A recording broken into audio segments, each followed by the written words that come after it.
let's talk about what's the best date to retire in 2024. I had a friend who said, Charles, I'm going to retire January 3rd. I said, Eric, why are you going to retire January 3rd? He said, well, my coworker told me that if I wait till the 3rd, then I'll capture the sick leave and the annual leave for that pay period.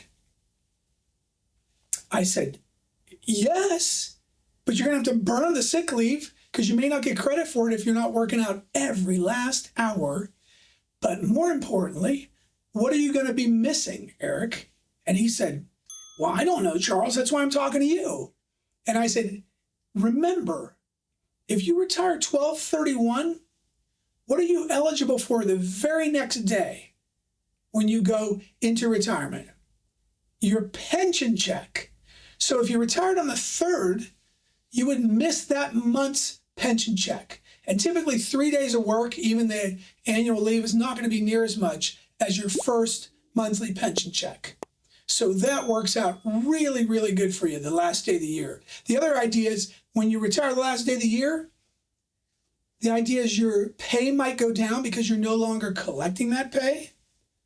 And so with that, maybe your tax bracket might go down as well. And so then when you get your annual leave check and they take all that federal tax, I believe it's 20% immediately off of it, well, maybe you'll get to hold on to more because your federal tax bracket's lower. Of course, we also need to mention in 2024, max funding your TSP because that has gone up. Now, if you're under age 50, it's $23,000. What does that look like when you divide per pay period? Well, it looks like $885 a pay period. The catch-up remained the same at $7,500. But if you're the year you turn age 50 or older, you can contribute as much per pay period as $1,173. It's $30,500.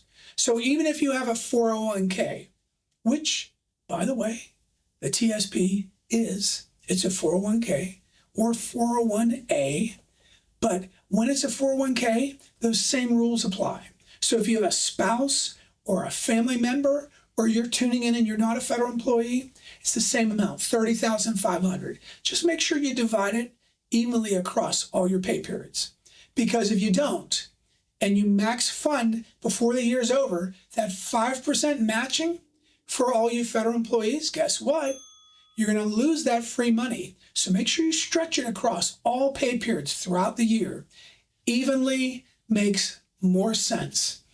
Remember that it's possible now for a federal employee to put all that amount, that $1,173, on one single line. And so it takes all the headaches away. Now, let's talk about Roth TSP. Let's say you're max funding. I would say, why not consider, if you're not doing any Roth, paying some tax now? Pay now or pay later? Which usually makes more sense? Pay now.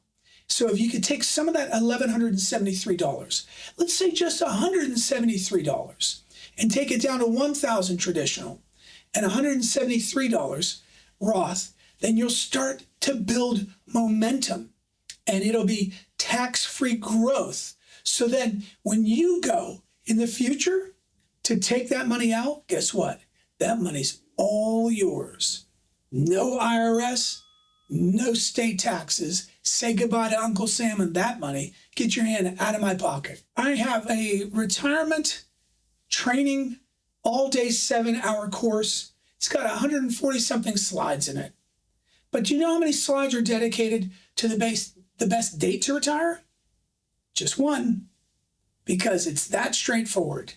It's the last day of the month or the last day of the year. So adapting your plan can make you really powerful, because you know that saying, knowledge is power. These FERS updates are your gateway to a refined retirement plan.